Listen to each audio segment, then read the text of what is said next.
बैठिए। आ गए सारे लोग दिवाली वाली मना के? अभी दशहरा मनाए हो ना? अभी दिवाली बाकी है ना भाई?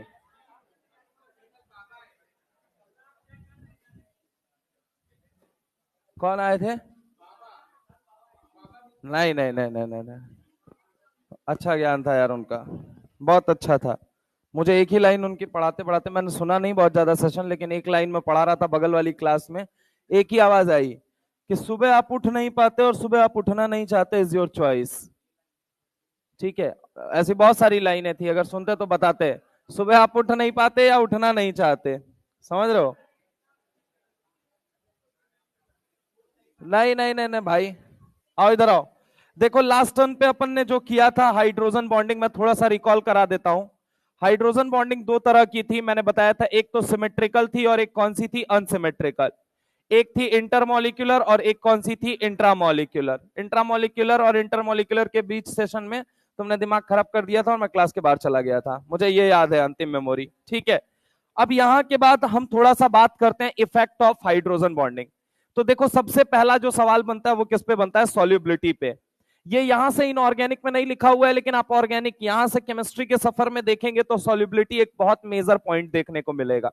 जैसे कि अगर हम बात करें, एल्कोहल है, एल्कोहल है, ग्लूकोज है, फ्रक्टोज है, ये कहां लिखा हुआ है? बायोमोलिक्यूल्स के अंदर। ये लाइन जो मैं यहां पे बताने जा रहा हूं, ये सब कहीं ना कहीं एनसीईआरटी के किसी ना किसी कोने में पड़ी हुई है। जैसे कि अल्कोहल वाली बात, अल्कोहल फिनॉल ईथर के अंदर आपको देखने को मिलेगी उसके सॉल्युबिलिटी के सेक्शन में। वहीं ग्लूकोज फ्रक्टोज वाला बायोमोलिक्यूल्स के अंदर देखने को मिलेगा। एल्केन और कीटोन वाला, हाइड्रोकार्बन और एल्डिहाइड कीटोन वाले चैप्टर में भी सॉल्युबिलिटी का जिक्र किया गया है। हेलो अल्केन में भी जिक्र किया गया है। ईथर वाले चैप्टर के अंदर भी जिक्र किया गया है। तो एक साथ हम बताते हैं। दरअसल अगर मैं आपसे बात करूं कि देखिए वाटर जो होता है वो एक पोलर सॉल्वेंट कहा जाता है। पोलर सॉल्वेंट कहा जाता है और उसके पास डाइपोल है। और आपको पता है कि वो आसानी से एच बॉन्डिंग कर सकता है। एच बॉन्डिंग कौन करता है? तीन या तीन से ज्यादा इलेक्ट्रोनेगेटिव एटम से जुड़ा हुआ हर वो एच केमिस्ट्री की दुनिया में एक्टिव एच कहा जाता है। और एक्टिव एच का पहला काम क्या होता है? Hydrogen bonding. तो सबसे पहले एक बार ये लिख लेंगे साइड में कहीं।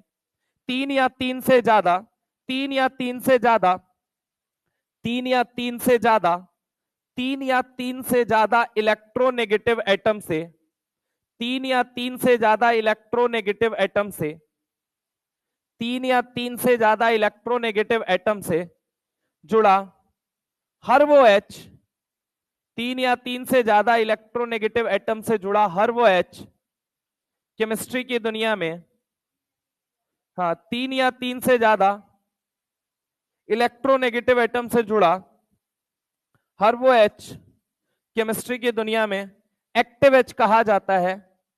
एक्टिव एच कहा जाता है। एक्टिव एच कहा जाता है। एक्टिव एच के कितने काम? तीन काम होते हैं। तो लिख लो, एक्टिव एच के टोटल तीन काम होते हैं। एक्टिव एच के टोटल तीन काम होते हैं। एक्टिव एच के टोटल तीन काम होते हैं। पहला, एसिड बेस रिएक्शन करना। एसिड बेस रिएक्शन करना, पहला एसिड बेस रिएक्शन करना। दूसरा एच बॉन्डिंग, दूसरा एच बॉन्डिंग। पहला एसिड बेस रिएक्शन, दूसरा एच बॉन्डिंग, और तीसरा पोलर प्रोटिक सॉल्वेंट की तरह काम करना। पोलर प्रोटिक सॉल्वेंट की तरह काम करना। पोलर प्रोटिक सॉल्वेंट की तरह काम करना। पोलर प्रोटिक सॉल्वेंट की तरह काम करना। ठीक है। अब आपको एक बात बताता हूं, लॉजिक बताता हूं, सुनना। हर चैप्टर के अंदर आपके, आप ऑर्गेनिक में जाके देखेंगे तो हर चैप्टर के अंदर आपकी सॉल्युबिलिटी की चर्चा की गई है। एक एक चीज करके सुनना। कहा जाए अल्कोहल जो होता है वाटर में सॉल्युबल होता है, यस होता है। अगर हम बात करें ग्लूकोज और फ्रक्टोज जो होते हैं बिल्कुल सॉल्युबल होते हैं। अगर हम बात करें अल्केन एंड कीटोन की, तो ये वाटर के अंदर सॉल्युबल नहीं होते हैं। कारण क्या है इनके पास? मैंने अभी क्या बोला?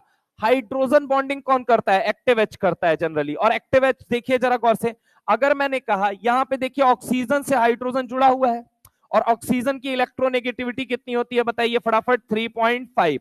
तीन या तीन से ज्यादा इलेक्ट्रोनेगेटिव एटम से जुड़ा हर वो एच केमिस्ट्री की दुनिया में एक्टिव एच कहा जाता है। क्या इसके पास भी एक्टिव एच है या नहीं है? अच्छा, आप मुझे एक बात और सोच के बताइए, क्या यहां पे भी एक्टिव एच है या नहीं है? बिल्कुल है। तो तीन या तीन से ज्यादा इलेक्ट्रोनेगेटिव एटम से जुड़ा हर वो एच केमिस्ट्री की दुनिया में एक्टिव एच कहा जाता है। यानी इसका भी एच बॉन्डिंग कर सकता है और इसका भी एच बॉन्डिंग कर सकता है। इसलिए अल्कोहल जो होते हैं वो पानी के अंदर कैसे होते हैं? सॉल्युबल होते हैं। अब बात अगर हम करें, एक और बात मैं बताना चाहता हूं, मिथाइल अल्कोहल को छोड़ दिया जाए तो बाकी जितने अल्कोहल हैं वो पानी से कम एसिडिक होते हैं या ज्यादा एसिडिक होते हैं? कम एसिडिक होते हैं। एक्सेप्ट मिथाइल अल्कोहल, जितने भी हैं वो पानी से क्या होते हैं? कम एसिडिक होते हैं। एनीवे, अगर हम बात करें ग्लूकोज और फ्रक्टोज, तो ग्लूकोज और फ्रक्टोज वाला ये जो सेगमेंट है ये कहां पे लिखा हुआ है? आपके बायोमोलिक्यूल्स के अंदर। तो बायोमोलिक्यूल्स में आप जाके देखेंगे तो वहां पे लिखा हुआ है कि ग्लूकोज और फ्रक्टोज जो होते हैं पानी में जैसे ही आप डालोगे, पानी में जैसे ही डालोगे वो क्या हो जाते हैं? सॉल्युबल होते हैं। सॉल्युबल होने के पीछे रीजन क्या है? एक्चुअल में ग्लूकोज के पास क्या है? OH वाला पार्ट है और पानी के पास क्या है? H वाला पार्ट है। अब OH और H वाले पार्ट के बीच में क्या हो जाता है? वहां पे H बॉन्डिंग हो जाती है। समझ रहे हो? अब यहां पे अगर हम बात करें फ्रक्टोज, तो फ्रक्टोज के साथ भी ऐसा ही है, चाहे वो साइक्लिक फॉर्म में है, चाहे वो लीनियर फॉर्म में है, ओपन फॉर्म में है या फिर क्लोज फॉर्म में है। ठीक है, तो ये पढ़ाया जाएगा। लेकिन मैं आपको बता दूं, ग्लूकोज और फ्रक्टोज एनसीईआरटी के एग्जांपल है, ध्यान देके इनको जाइएगा क्योंकि इनके ऊपर ऑर्गेनिक से सवाल बना लेगा। इसलिए याद रखिएगा, अल्कोहल पानी में सॉल्युबल, हाँ साहब सॉल्युबल है। ग्लूकोज फ्रक्टोज, हाँ साहब सॉल्युबल है। ठीक है, हो सकता है आपको इनऑर्गेनिक में ना लपेटे, लेकिन ऑर्गेनिक में ले जाके लपेट देगा, मैं पहले बता दे रहा हूं। तो एक बार पढ़िए तो एक जगह पूरा पढ़िए। अब बात आती है अल्केन या कीटोन, ये पानी में सॉल्युबल नहीं होते। क्यों भाई? जितने के जितने अल्केन है मेरे भाई, संसार के जितने अल्केन है सब पेट्रोलियम प्रोडक्ट है। सब पेट्रोलियम प्रोडक्ट है। जितने अल्केन है ना, सब पेट्रोलियम प्रोडक्ट है। इतने जिद्दी होते हैं, इतने जिद्दी होते हैं, इतने जिद्दी होते हैं कि नामी से नामी न्यूक्लियोफाइल्स के साथ, नामी से नामी बड़े से बड़े न्यूक्लियोफाइल केमिस्ट्री में लोग लेके आए, कंटेनर में 20-20 दिन रखा, लेकिन फिर भी इन्होंने रिएक्शन नहीं दिखाई। पता है क्यों? आपको मैं एक बात बताता हूं। यहाँ पे अल्केन की अगर हम बात करें तो अल्केन का मतलब क्या समझते हो? कार्बन, हाइड्रोजन या उनका डेरिवेटिव। ठीक है, अब देखिएगा कार्बन की इलेक्ट्रोनेगेटिविटी कितनी होती है बताइए जरा? 2.5। कितनी होती है? 2.5। अब मान लीजिए इसके साथ कौन जुड़ा हुआ है? हाइड्रोजन जुड़ा हुआ, हाइड्रोजन जुड़ा हुआ, हाइड्रोजन जुड़ा हुआ, हाइड्रोजन जुड़ा हुआ है। क्या तू सोच के बता, 2.5 वाले से जो हाइड्रोजन जुड़ा हुआ है क्या उसे एक्टिव एच बोलेगा या नहीं बोलेगा? ये पहले मुझे, एक्टिव एच नहीं बोल सकते अपन। मैंने क्या बोला? हाइड्रोजन बॉन्डिंग कौन करता है? फिर से लाइन पढ़ो, तीन या तीन से ज्यादा इलेक्ट्रोनेगेटिव एटम से जुड़ा हर वो एच केमिस्ट्री की दुनिया में एक्टिव एच कहा जाता है। और वो क्या करता है? तीन काम करता है। एक्टिव एच करता है, ना कि नॉर्मल एच। एच बॉन्डिंग जो होती है वो हमेशा एक्टिव एच के थ्रू होती है, ना कि नॉर्मल एच के। तो अगर मैं आपसे बात करता हूं कि ये जो हाइड्रोजन जुड़ा हुआ है ये नॉर्मल एच है या एक्टिव एच है, ये मुझे बताओ। नॉर्मल एच है, और नॉर्मल एच एक्टिव एच की तरह बिहेव कर नहीं सकता, हेंस ये क्या नहीं शो करता है? बताओ जल्दी। अगर हम बात करें, ये हाइड्रोजन बॉन्डिंग नहीं शो करता। बात करते हैं कीटोन की। कीटोन के अंदर अगर आप देखेंगे तो कीटोन बेसिकली क्या होते हैं? CH3 C double bond O, और ये क्या रहा है? CH3। आप मुझे एक बात बताइए, हाइड्रोजन तो प्रेजेंट है लेकिन कितने इलेक्ट्रोनेगेटिव एटम के साथ जुड़ा हुआ है? 2.5। तो क्या आप इसे नॉर्मल एच बोलेंगे या एक्टिव एच बोलेंगे? Normal H. तो क्या कीटोन भी पानी के अंदर सॉल्युबल होगा या नहीं होगा? क्योंकि एक्टिव एच पानी में सॉल्युबल होने के लिए या फिर एक्टिव एच रखने के लिए आपकी इलेक्ट्रोनेगेटिविटी कितनी होनी चाहिए? तीन या तीन से ज्यादा, जो कि नहीं है, इस वजह से नहीं होते हैं। ईथर के बारे में बहुत ही प्यारी लाइन लिखी गई है एनसीईआरटी के बारे में कि ईथर में क्या होता है मेरे भाई, समझने की कोशिश करना। यहां पे सुनो जरा गौर से। ईथर में क्या होता है बेसिकली ना, जैसे अगर हम बात करें इसको, हम जब पानी में डालते हैं तो पानी में डालते वक्त एक होता है डाई मिथाइल ईथर, जो कि स्ट्रक्चर मैंने ये बना रखा है, इसे हम कहते हैं डाई मिथाइल ईथर। ये जो डाई मिथाइल ईथर होता है ये क्या होता है? ये पानी में घुलता है, नो डाउट घुलता है। लेकिन वही एनसीईआरटी माता रानी फिर चुपके से छुपा के ये कहती है डाई इथाइल ईथर जो होता है वो पार्शियली सॉल्युबल होता है। तो याद रखिएगा, डाई मिथाइल ईथर जो होता है ये पानी के अंदर फुल्ली सॉल्युबल होता है, लेकिन डाई इथाइल ईथर जो होता है ये पानी के अंदर पार्शियली सॉल्युबल होता है। अब कोई असर्शन रीजन में आपसे सवाल ये पूछ ले कि dialkyl ethers are completely soluble in water, true या फॉल्स? पहले ये बताओ, false. Dimethyl ether is completely soluble in water, true या फॉल्स? ट्रू है, बिल्कुल ट्रू है, ये कंप्लीटली सॉल्युबल होता है। ठीक है, कंप्लीटली। आपसे सवाल पूछा जाए di ethyl ether is completely soluble in water, true या फॉल्स? तो आंसर क्या हो जाएगा? फॉल्स। क्या हो जाएगा? फॉल्स। क्योंकि वो कैसा सॉल्युबल होता है, पार्शियली। पहली चीज आप ध्यान रखेंगे, वो कैसा सॉल्युबल होता है, पार्शियली। दूसरा, वजह बताइए कि वजह क्या है, मैंने मार्क कर रखा है, बल्कि ग्रुप, बड़े बड़े ग्रुप होने की वजह से ये हाइड्रोजन को हिंडर करते हैं, रोकते हैं, इसलिए कि वो हाइड्रोजन बॉन्डिंग ऑक्सीजन के लोन पेयर के साथ ना कर पाए। तो जब ईथर को पानी में डालोगे तो due to bulky nature, due to bulky group, due to presence of bulky group, diethyl ether, diethyl ether, so partial solubility in water, so partial solubility in water, because the bulky group जो बड़े बड़े group है, it hinders the hydrogen to form the proper H bonding, hence the solubility decreases। तो याद रखिएगा, यहां पे अगर मैं बात करूं कि ड्यू टू किसकी वजह से ऐसा हो रहा है, तो ड्यू टू बल्की ग्रुप, फटाफट से इसको छाप लो सालो, due to bulky group, due to bulky group, AR में बना लेगा वो सवाल, due to bulky group, bulky group होने की वजह से ये रोकता है। इसके पहले अपन चैप्टर चालू करने जा रहे हैं डीएनएफ ब्लॉक, ताकि दिवाली के पहले वो खत्म हो जाए, वरना कोऑर्डिनेशन खोलेंगे तो वो दो पार्ट में स्प्लिट करेगा, दिवाली के उधर भी जाएगा, दिवाली के इधर भी आएगा, तो इसलिए डीएनएफ ब्लॉक, क्योंकि एक चैप्टर दिवाली से पहले होने पड़ जाएगा, फिर उसके बाद से कोऑर्डिनेशन। पहले मैं भी पढ़ाने के मूड में था, पहले कोऑर्डिनेशन ही, पता चला टाइम है, दशहरा में इतना 3 दिन खा गए लोग। हाँ, हमको मतलब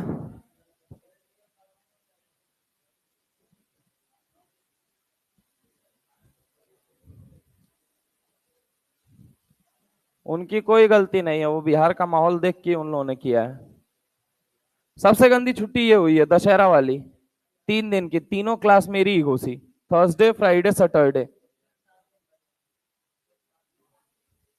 अरे कोई बात नहीं, खाना नहीं खाते,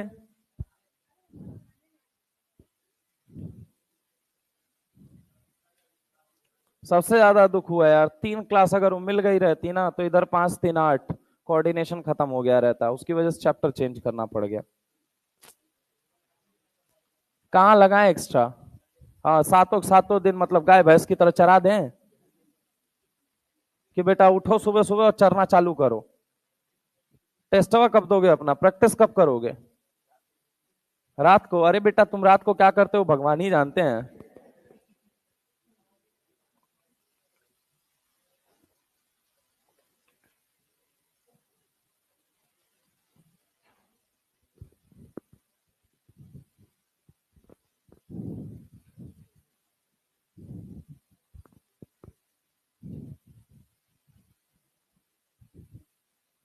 छाप लिए भाई?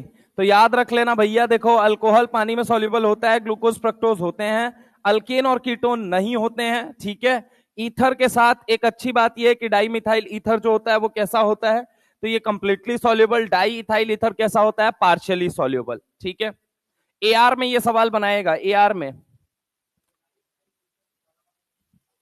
हाँ ऑब्वियस है, उससे तो और आगे जाओगे तो और बल्कीनेस बढ़ती जाएगी, उधर तो जाते जाते extent of H bonding extent होती है, वो कमजोर होती जाएगी। चलिए चलें आगे, नोट कर लिया? आज मैं 17 पेज लिख के लेके आया हूं, रात को जग के लिखा भाई, सिलेबस को खत्म करना है, पता चला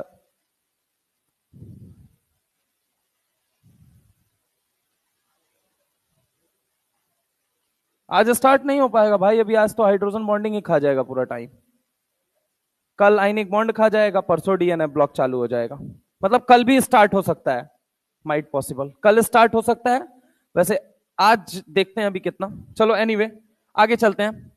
देखिए अब आ जाते हैं कंपेयर सॉल्युबिलिटी। सॉल्युबिलिटी का ऑर्डर दे दिया गया हमको, दे दिया गया क्या, पानी, हमको क्या दे दिया गया, अल्कोहल, और हमको क्या दे दिया गया, ईथर दे दिया गया। आप मुझे बताइए सबसे ज्यादा एक्सटेंट ऑफ एच बॉन्डिंग कहां देखने को मिलेगी आपको, पानी में।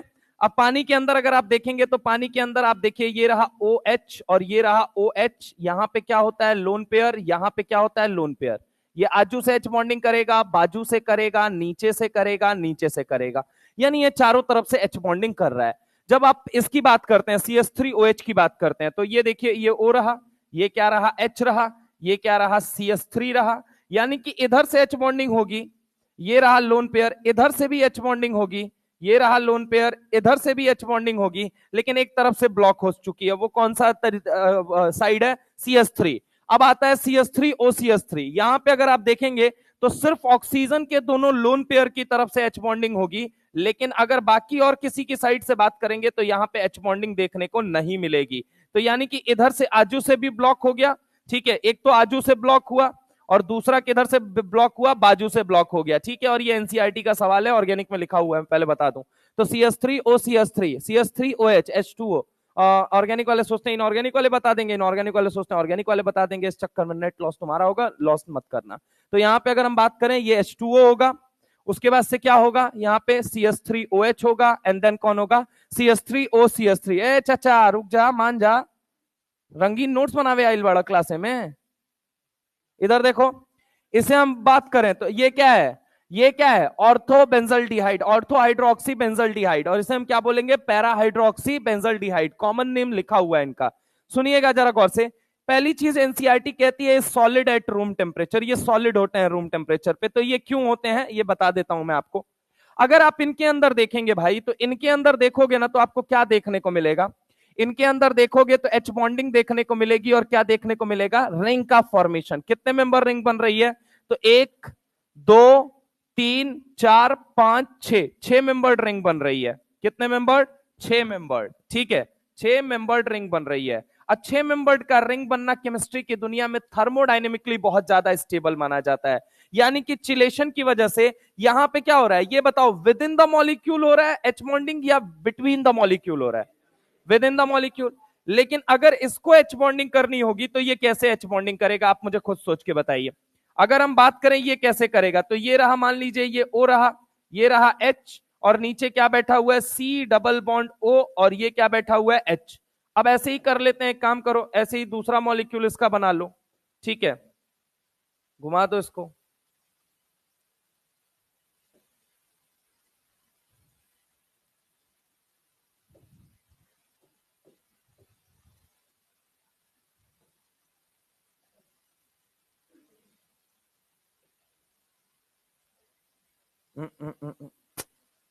इसको घुमाना पड़ जाएगा।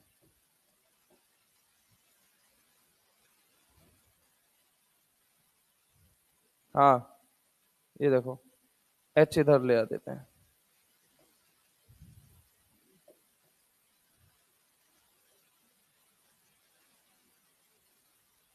ठीक, ये देखो यहां पे क्या है? H है, ठीक है, इनका आपस में H बॉन्डिंग होता चला जाएगा। अगर हम बात करें कि ऐसे ही आगे जाओगे, आगे वाले का आगे वाले के साथ होगा, आगे वाले का आगे वाले के साथ होगा, मतलब होता चला जाएगा। बेसिकली अगर मैं तुमसे बात करूं तो ये रहा C डबल बॉन्ड O, ये अपने आगे वाले एस से करेगा, फिर वो अपने आगे वाले एस से करेगा, मतलब बिटवीन दी मॉलिक्यूल चेन क्या बनती जा रही है? लंबी।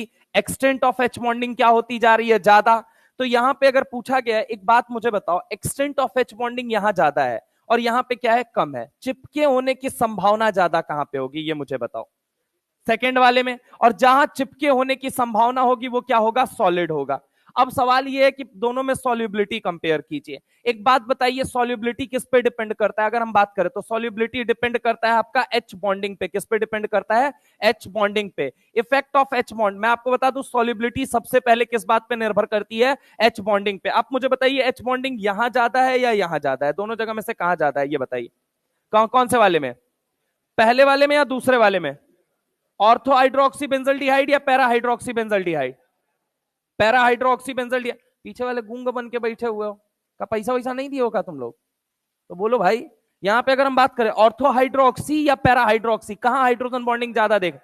Para hydroxy. अब जहां एच बॉन्डिंग ज्यादा होगी वहां पे सॉल्युबिलिटी की संभावना ज्यादा होगी, इसीलिए para hydroxy benzaldehyde is more soluble compare to ortho hydroxy benzaldehyde. NCERT माता रानी की इसीलिए लाइन है कि पैरा हाइड्रोक्सी बेंजल्डिहाइड के अंदर एक्सटेंट ऑफ एच बॉन्डिंग ज्यादा देखने को मिलेगी, इसीलिए वो सॉलिड एट रूम टेम्परेचर, मतलब उनके रूम टेम्परेचर पे सॉलिड में रहने की संभावना पहली चीज ज्यादा है, और दूसरी चीज they are more soluble in water compare to others. ठीक है, तो इसको भी एक बार ये नोट करेंगे अपन।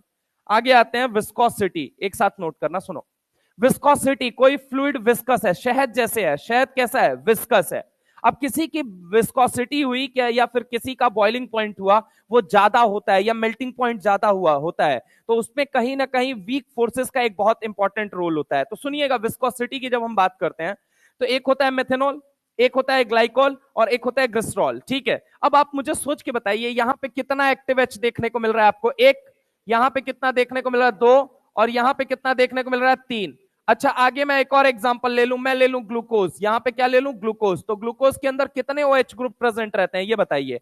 ग्लूकोज के अंदर कितने OH ग्रुप प्रेजेंट रहते हैं, चार। कितने OH ग्रुप प्रेजेंट रहते हैं, अगर हम बात करें, पहला OH इधर होगा, तीसरा OH होगा, चौथा OH होगा, अरे हाँ ना, और नीचे भी एक होता है, CH2OH होता है या नहीं होता है, जिससे अल्फा और बीटा फॉर्म डिसाइड करते हो तुम।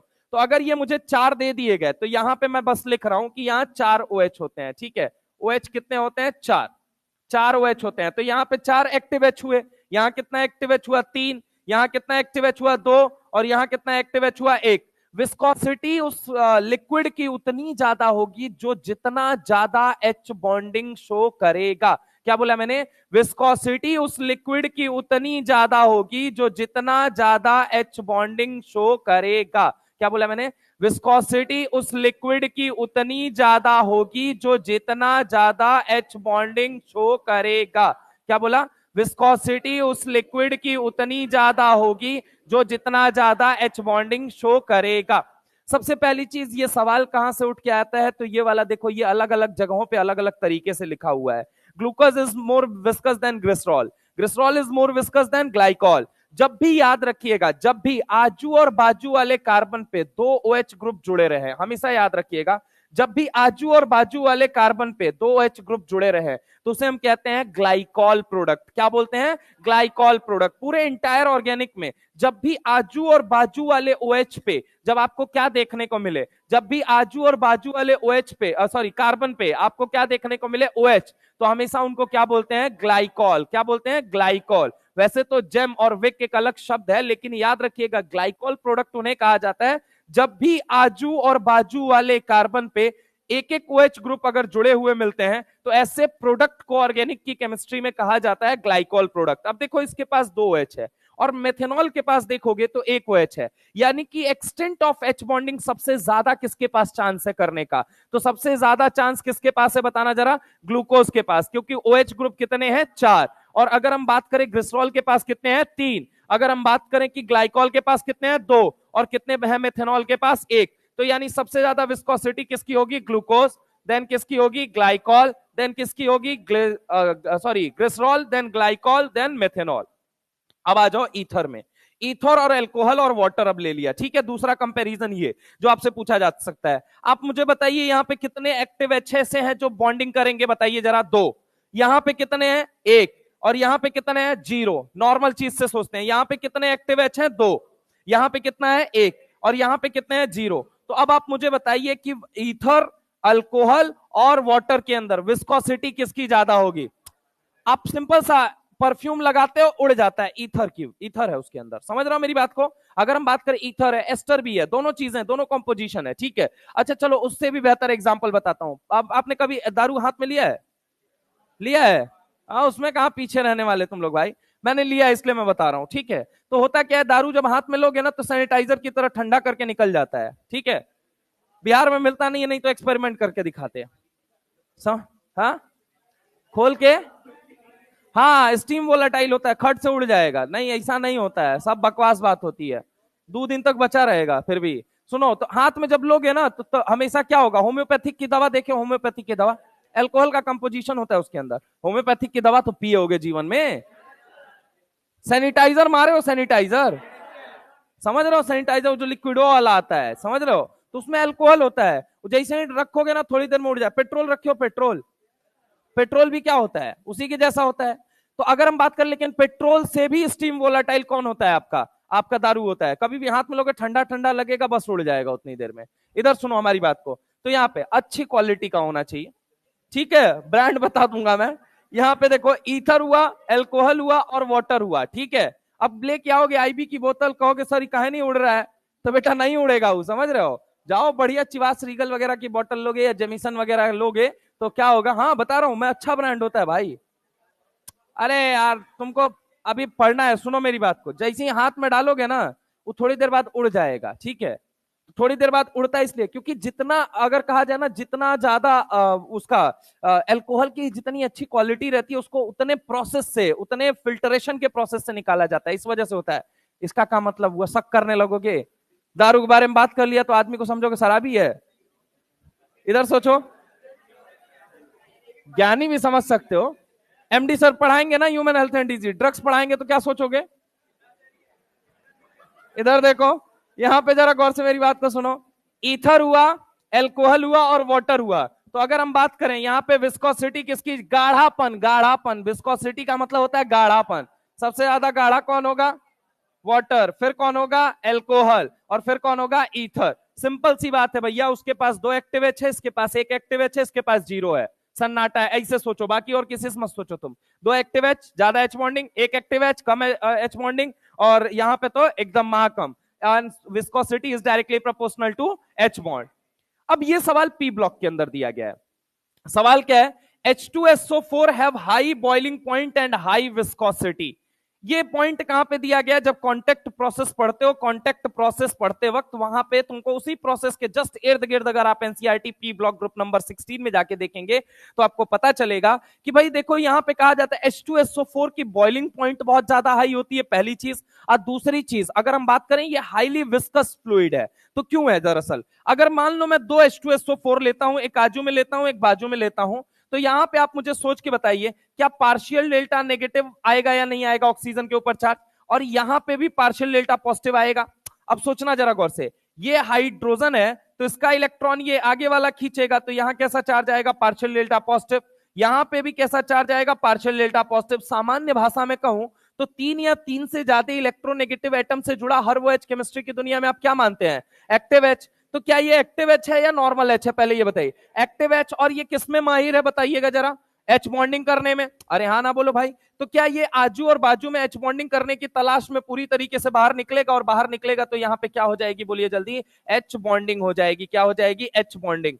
और इस एच बॉन्डिंग, और एक तो हाई मॉलिक सॉरी अगर कहा जाए हाई मॉलिकुलर वेट और हाई बॉइलिंग पॉइंट होने का रीजन क्या है, हाई बॉइलिंग पॉइंट होने का रीजन ये है, एक तो हाई एच बॉन्डिंग और दूसरा क्या है, हाई मॉलिकुलर वेट। विस्कोस होने का सबसे ज्यादा रीजन क्या है, कि इसकी एच बॉन्डिंग क्या होती है, ज्यादा होती है। अब इसी के पेज पे आपको मैं एक सवाल देता हूं, सवाल क्या है, ये एनसीईआरटी का ही सवाल है, ग्रुप नंबर 15 और ग्रुप नंबर 16 के कुछ एसिड को लेके उसने कंपेयर किया है, और 17 के। H2SO4 have high boiling point, इनका बॉइलिंग पॉइंट क्या होता है, high, due to H bonding and high molecular weight compare to.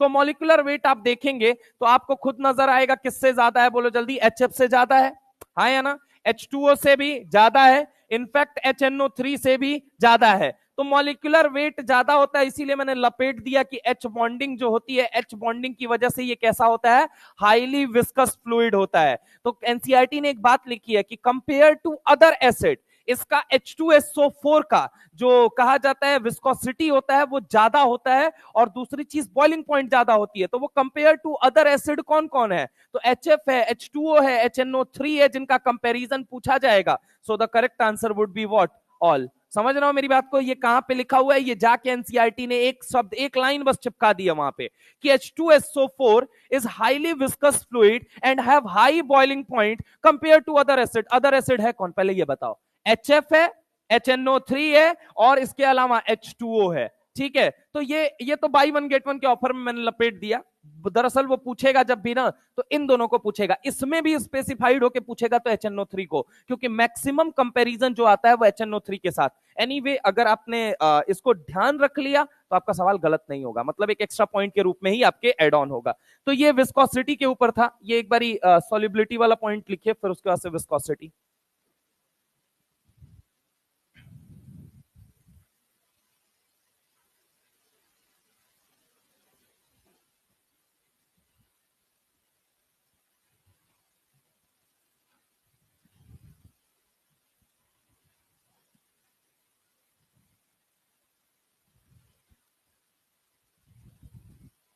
Next turn पे आई थिंक शुरू हो जाएगा अपना डीएनएफ ब्लॉक, एंड तक जाते जाते शुरू हो जाएगा।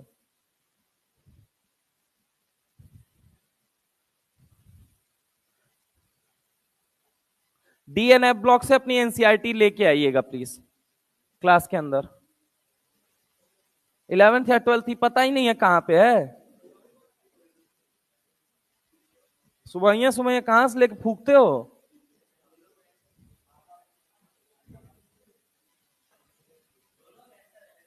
डीएनएफ ब्लॉक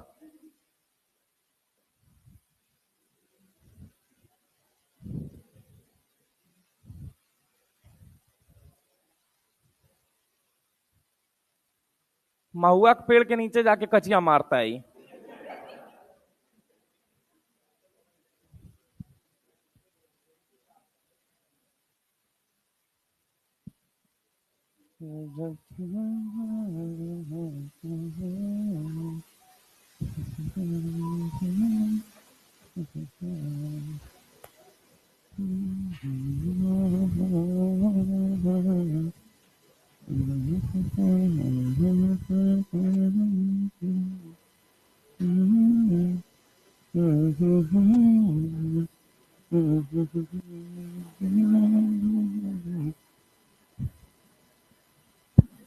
छापो भाई थोड़ा जल्दी जल्दी।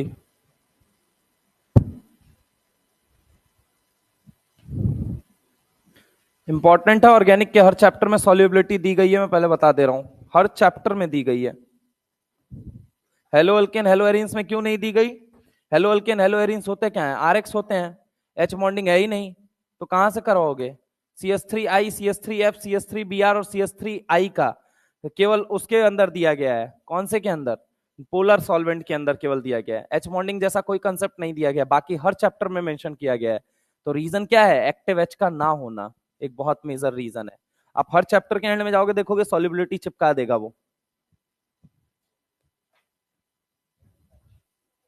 वैसे ऑर्थोनाइट्रोफेनॉल और इसका एक तो इनका एल्कोहल वाटर और ईथर का, और इनका ऑर्थो हाइड्रोक्सी बेंजल्डिहाइड, और कुछ अभी एग्जांपल करा दूंगा, सिर्फ उनको उनको याद रखना, उनसे आपका काम बन जाएगा।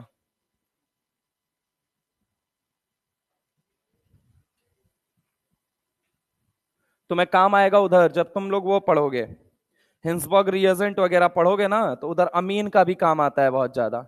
हिंसबर्ग रिएजेंट अमीन वाले चैप्टर में जब जाके पढ़ोगे तब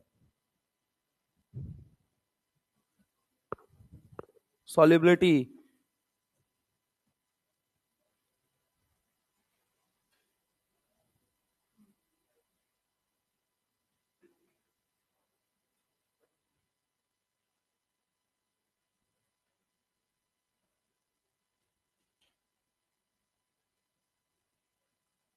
चलें आगे चलें, चलिए। H2SO4 है हाई बीपी, बीपी का मतलब ये क्या है? बॉइलिंग पॉइंट, ठीक है। और हाई क्या लिख सकते हो? विस्कोसिटी, गाढ़ापन ज्यादा होता है।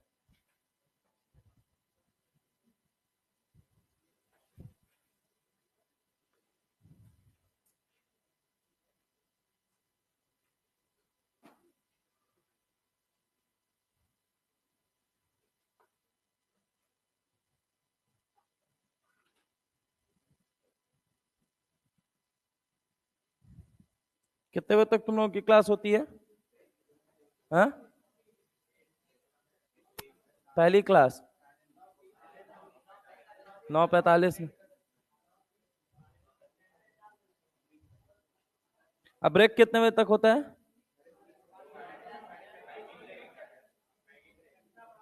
हाँ, यहाँ से पहले क्लास में ब्रेक चाहिए, मैगी खाने जाना है। क्या क्या? भूख लग जाता है? क्या खाने का मन करता है बेटा?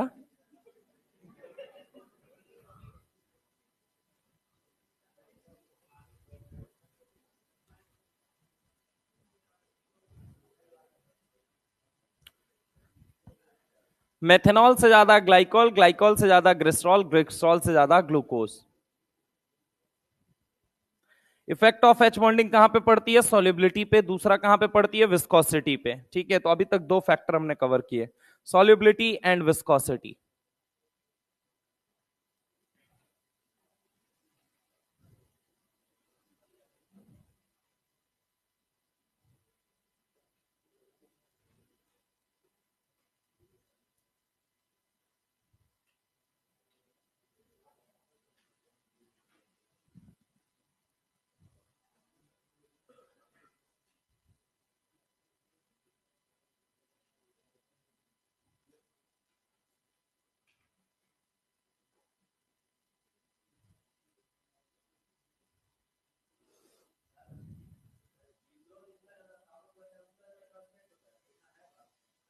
ग्लिसरॉल जितना ज्यादा नहीं, ऐसा नहीं है, बहुत सारे फैक्टर्स होते हैं।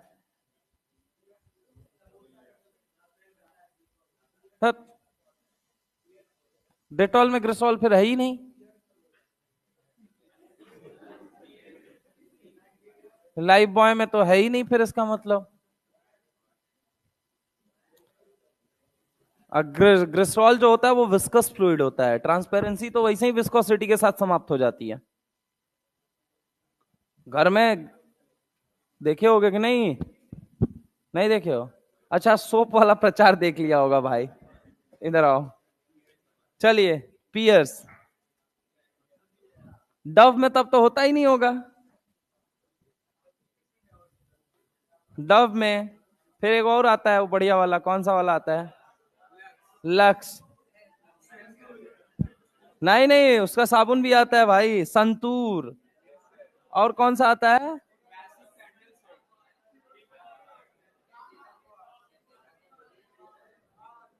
Cinthol. Yes, Cinthol is good. चलिए आगे। और वैसे तुम लोगों को साबुन का नाम कैसे याद है? अच्छा, नहीं नहीं, ठंडी नहीं आई है ना। चलो इधर आओ। वही मैं सोचूं यार, साबुन का नाम वो भी लड़कों को कैसे याद हो गया।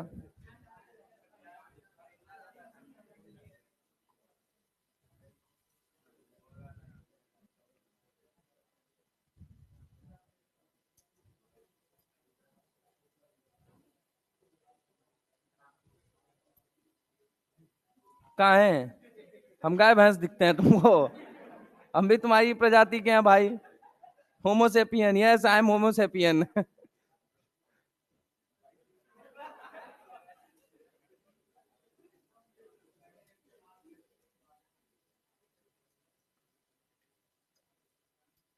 चले, ये को सवाल लिखने में इतना समय लगा रहे हो? H2SO ये एनसीईआरटी की लाइन है, इसलिए ढंग से इसको नोट कीजिएगा। H2SO4 have high boiling point due to H bonding and high molecular weight compare to HF, H2O and HNO3। HNO3, H2O और HF जैसे की तुलना में H2SO4 का बॉइलिंग पॉइंट और विस्कोसिटी क्या होती है? हाई होती है। चलिए नेक्स्ट अगर हम बात करते हैं, prove that H3O plus can form H bonding. कहां पे लिखा हुआ है? केमिकल इक्विलिब्रियम के अंदर। ठीक है, केमिकल इक्विलिब्रियम के अंदर एक चार्ट बनाया हुआ है, उस चार्ट के अंदर लिखा हुआ है। तो अगर H3O प्लस की अगर हम बात करते हैं तो ये जरा गौर से देखिएगा, ये रहा O, ये रहा H, ये रहा H और ये रहा H। अगर आप केमिकल इक्विलिब्रियम के उस चार्ट में जाएंगे फिजिकल केमिस्ट्री के अंदर, यहां पे लिख दे रहा हूं, ये फिजिकल केमिस्ट्री में दिया गया है। ठीक है, तो अगर हम बात करें, ये रहा H3O प्लस। अब जरा गौर से देखिएगा H3O प्लस के बारे में। यहां पे सबसे पहले हम जब एक वाटर मॉलिक्यूल ऐड करेंगे तो देखिए क्या होता है। यहां पे पार्शियल डेल्टा पॉजिटिव इस एंड पे है, हाइड्रोजन के इस एंड पे। अब ये क्या करता है, यहां पे अगर एक वाटर मॉलिक्यूल जोड़ोगे तो यहां पे ये क्या बनेगा, सोचना जरा गौर से। Partial delta negative, partial delta positive, इनके बीच H बॉन्डिंग हुई, मतलब ये क्या बनेगा, बोलो जल्दी। ये बन जाएगा आपका H कितना हो गया, 3 2 5, O कितना हो गया, 2, तो H5O2 प्लस। अब ऐसे ही अगर मान लो एक और वाटर ऐड करोगे तो क्या बन जाएगा, बताना जरा। H7O3 plus. ठीक है, अब अगर हम बात करें एक और पानी का मॉलिक्यूल ऐड करोगे तो क्या बनेगा, बताना जरा। H9O3 plus. तो जाके देख लो केमिकल इक्विलिब्रियम या आयनिक इक्विलिब्रियम, इक्विलिब्रियम, हाँ O4। अगर आप आयनिक इक्विलिब्रियम वाला सेगमेंट देख लो, वहां पे जाके आप देखोगे तो एनसीईआरटी ने ही ये बात क्लियरली लिख रखी है, इसलिए इसको ध्यान दीजिएगा कि prove that H3O hydronium ion can form hydrogen bonding. अगर एक वाटर मॉलिक्यूल के साथ लोगे तो क्या बनाएगा, H5O2 प्लस। अगर दो वाटर मॉलिक्यूल अगर लोगे तो क्या बनाएगा, H7O3 प्लस। कैसे बनाएगा, तो दूसरे वाले OH से जाके जुड़ जाएगा। अगर तीन वाटर मॉलिक्यूल लोगे तो क्या बनाएगा, H9O4 प्लस। अब कैसे, H9 कहां से आ गया, अबे गधा, 3 2 5 2 7 2 9, समझे मेरी बात को। जब तीन गो वाटर मॉलिक्यूल जुड़ जाएंगे तो ये क्या बना लेगा, H9O4 प्लस। ये कहां दिया गया, फिजिकल केमिस्ट्री इक्विलिब्रियम वाले में, और ये बॉक्स में बंद करके दिया गया, तो you can not miss it out.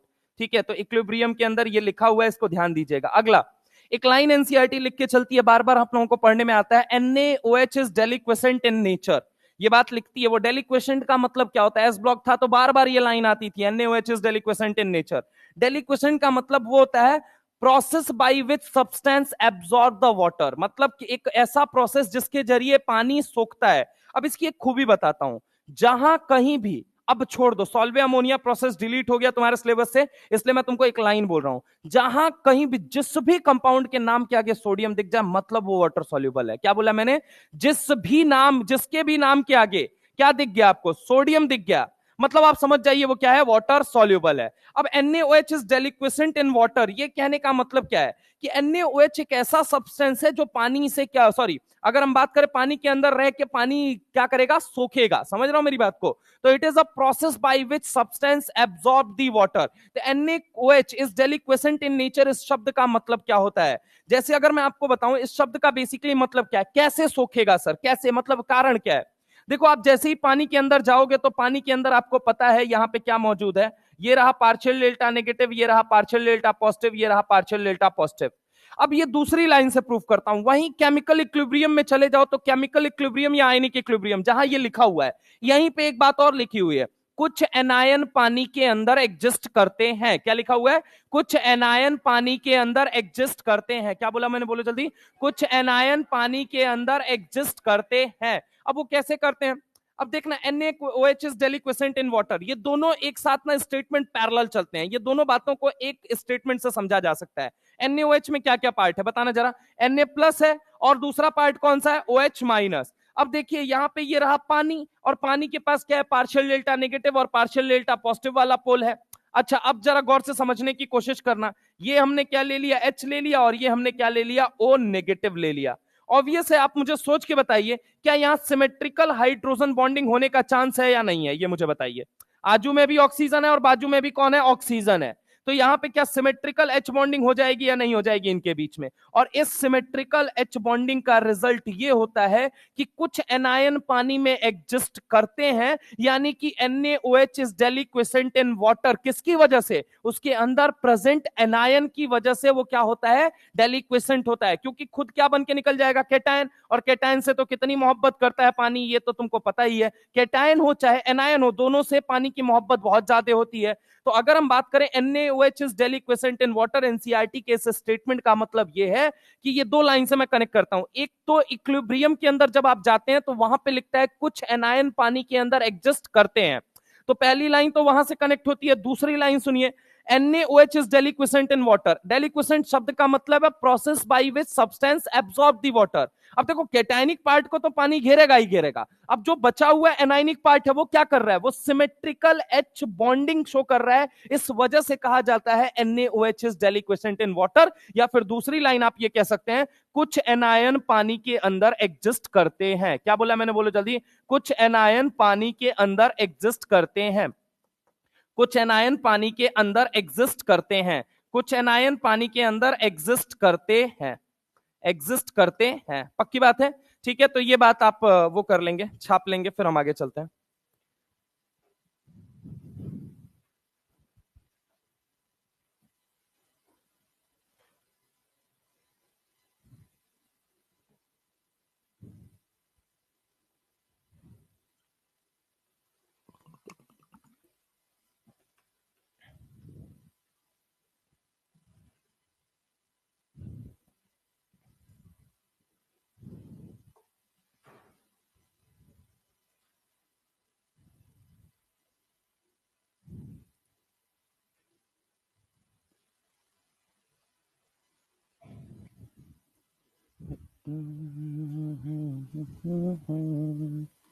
देख लो एनसीईआरटी के एक स्टेटमेंट को जितना तोड़ के बताया जा सकता है उतना तोड़ के बताया जा रहा है, और इसको कोई हल्के में नहीं लेगा। ये अलग अलग चैप्टर में बिखरे हुए पॉइंट हैं, क्योंकि एच बॉन्डिंग इज इटसेल्फ बहुत बड़ा कंसेप्ट है वो अपने आप में। लेकिन ये है एटलीस्ट एनसीईआरटी का कॉर्नर आप प्रॉपरली कवर कर लीजिए। एनसीईआरटी, अब ये देखो एक चीज होती है ना कि एनसीईआरटी के कोई पार्ट आपसे ना मिस हो, चाहे वो फिजिकल केमिस्ट्री। अब ये थोड़ी कहने जाओगे सर फिजिकल केमिस्ट्री में लिखा हुआ था, कहेगा ठीक है बेटा नेक्स्ट ईयर आया ना फिर पेपर देने तैयार करके।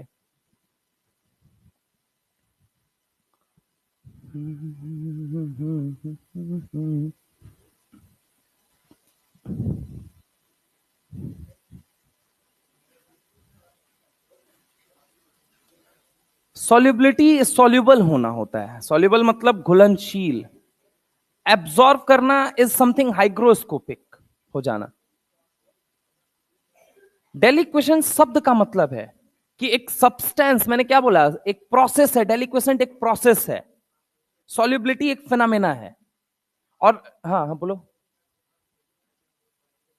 पानी में वो घुल जाएगा, मैंने ये तरीका बताया है पहचानने के लिए। जहां सोडियम लिखा मिले, दिख गया सोडियम, पानी में सॉल्युबल, खट।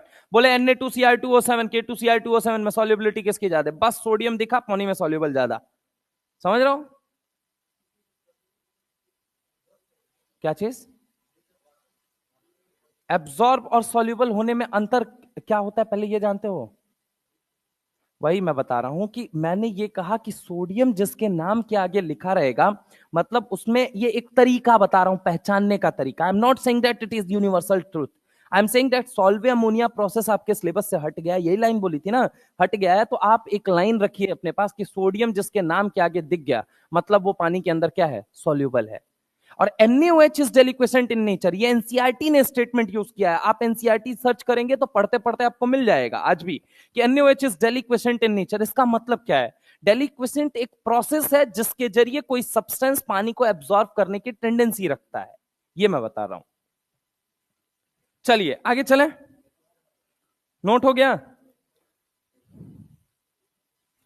ये वाला H5O2+ ये वहां उधर का है, ये एस ब्लॉक में था, एस ब्लॉक में, ठीक है। आगे चलते हैं।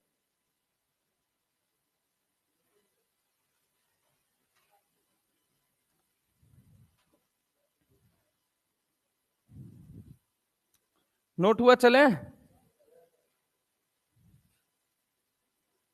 चलिए, identify the correct and incorrect structure. अब देखिए, ये होता है NH2-। NH2- को आपने किसके अंदर डाला, पानी के अंदर। NH2- क्या होता है, तो ये होता है अमाइड आयन। क्या होता है बोलो जल्दी, अमाइड आयन। देखो अमाइड ग्रुप अलग चीज है, अमाइड आयन अलग चीज है। अमाइड ग्रुप किसको बोला जाता है, तो अमाइड ग्रुप बोला जाता है C+O NH2 को। इसको क्या बोला जाता है, इस कंप्लीट को बोला जाता है अमाइड ग्रुप, इसको बोला जाता है अमाइड ग्रुप। लेकिन अमाइड आयन क्या होता है, तो NH2- होता है। क्या होता है, NH2-। अब देखिए, अब दो स्ट्रक्चर आपके सामने बनाया है। अब यहां पे नाइट्रोजन का हाइड्रोजन कुर्बान कर दिया है और ऑक्सीजन का नेगेटिव पोल कुर्बान कर रहा है। अब ये वाला सही है, या दूसरा बनाया है कि यहां पे नाइट्रोजन का नेगेटिव लिया है और हाइड्रोजन का पॉजिटिव लिया, अब ये वाला सही है। तो याद रखिएगा, जब भी ऐसी स्थिति परिस्थिति के बीच आप फंस जाएं तो आपको एक कंसेप्ट याद रखना है, जो लेस ईएन वाला होगा वो अपना नेगेटिव चार्ज या लोन पेयर डोनेट करता है, और जो मोर ईएन वाला होगा वो अपना हमेशा क्या डोनेट करता है, एच। सिंपल सा लॉजिक है। देखो एक बात तो, यहां पार्शियल डेल्टा पॉजिटिव ज्यादा होगा या यहां पार्शियल डेल्टा पॉजिटिव ज्यादा होगा, आप मुझे ये सोच के बताओ। नाइट्रोजन की इलेक्ट्रोनेगेटिविटी होती है 3 और ऑक्सीजन की कितनी होती है, 3.5। ये कह के ज्यादा खींचेगा या ये कह के ज्यादा खींचेगा, बताओ जरा। ऑक्सीजन, यानी चार्ज यहां ज्यादा आएगा या यहां ज्यादा आएगा, ये मुझे बताओ। किस पे ज्यादा आएगा, ऑक्सीजन पे ज्यादा आएगा, ऑक्सीजन वाले हाइड्रोजन पे ज्यादा आएगा। और नाइट्रोजन के ऊपर क्या बैठा हुआ है, कंप्लीट नेगेटिव। तो यहां पे अट्रैक्शन बढ़िया एच बॉन्डिंग होगी या यहां बढ़िया एच बॉन्डिंग होगी, आप मुझे ये बताइए। दोनों में से कहां पे बढ़िया होगी, दूसरे वाले में। तो यानी कि ये क्या हो जाता है, ये वाला करेक्ट है और ये वाला क्या हो जाएगा, इनकरेक्ट हो जाएगा। ऐसे ही थोड़ा सा कंफ्यूजिंग कौन सा होता है, थोड़ा सा कंफ्यूजिंग होता है कि OH- को H2O में डाला, OH- को पानी को H2O में डाला। ये भी एनसीईआरटी का ही वो पॉइंट है, क्योंकि अभी जस्ट मैंने आपको समझाया NaOH is deliquescent in water. तो अगर आप देखेंगे कि OH- को पानी में आपने डाला, OH- को पानी में डाला। अब देखिए यहां पे ऑक्सीजन का, देखो पानी का ऑक्सीजन यूज हुआ, और अगर दूसरे OH वाले पार्ट का क्या यूज हुआ, हाइड्रोजन। अब ये वाली एच बॉन्डिंग ज्यादा बेहतर है, या फिर पानी का क्या यूज हुआ है, हाइड्रोजन, और OH वाले का क्या यूज हुआ है, ऑक्सीजन। अब ये वाला ज्यादा बेहतर है। तो सुनिएगा, यहां पे एकदम कंसेप्ट मैं आपको बता रहा हूं, कभी भी ऐसी स्थिति परिस्थिति के बीच फंसो तो आप हमेशा ध्यान दो, यहां पे देखो पार्शियल डेल्टा पॉजिटिव है और यहां पे क्या है, पार्शियल डेल्टा नेगेटिव है। मानते हो या नहीं मानते हो? लेकिन दूसरी तरफ देखोगे तो यहां पे एक जगह पार्शियल डेल्टा पॉजिटिव है, मैं मानता हूं तुम्हारी बात, बिल्कुल सही बात है, तुमने बिल्कुल सही कहा है। लेकिन दूसरी तरफ क्या है, कंप्लीट नेगेटिव है, और यहां पे क्या है बोलो जल्दी, पार्शियल नेगेटिव है। यानी कि अगर मैं बात करूं, complete negative is more reactive. आपको पता है कंप्लीट चार्ज जो होता है ये ज्यादा रिएक्टिव होता है। यानी OH- पानी के अंदर ऐसे एच बॉन्डिंग करेगा या वैसे एच बॉन्डिंग करेगा, आंसर क्या हो जाएगा, ये या वो, ये मुझे बताओ कौन सा, कैसे करेगा, ए वाले तरीके से या बी वाले तरीके? फिर यार मैं उड़ा दूंगा टॉपिक, मां कसम खा रहा हूं, इसके बाद टॉपिक उड़ाना चालू कर दूंगा मैं, अगर ऐसे बैठोगे तो। अब बहुत सीरियस नोट पे मैं कह रहा हूं, मां कसम खाई है, मैं टॉपिक उड़ा के भाग जाऊंगा, मैं याद रख लेना। कुछ ना कर पाओगे, 4 लेक्चर में कोऑर्डिनेशन मारूंगा, फिनिश कर दूंगा मैं। गधों की तरह बैठे हुए हो, इतना अगर तुमको आता हो, बैठे हो ना यहां पे, अगर आता हो किसी को तो समझ में भी आता है। दू को सवाल अगर पूछ दो ना ढंग से कि कहां एच बॉन्डिंग का सही तरीका बता दो, उतना एक्सप्लेन करने की औकात नहीं है। बहुत एफर्ट लगता है भाई, एक एक चीज को ढूंढने में बहुत एफर्ट लगता है। गजब हाल कर रहे हो यार, ये या वो कर क्या रहे हो? सोने आए हो तो सो लो यार, सोने आए हो तो सो लो, मैं भी जाके नीचे मार्क कर देता हूं हाइड्रोजन बॉन्डिंग कंप्लीटेड। और एक ही चीज को 2 क्लास से कॉन्टिन्यूअस बोल रहा हूं, मत आओ क्लास के बाहर, अब चले जाइए अगर आपको नींद आ रही है तो।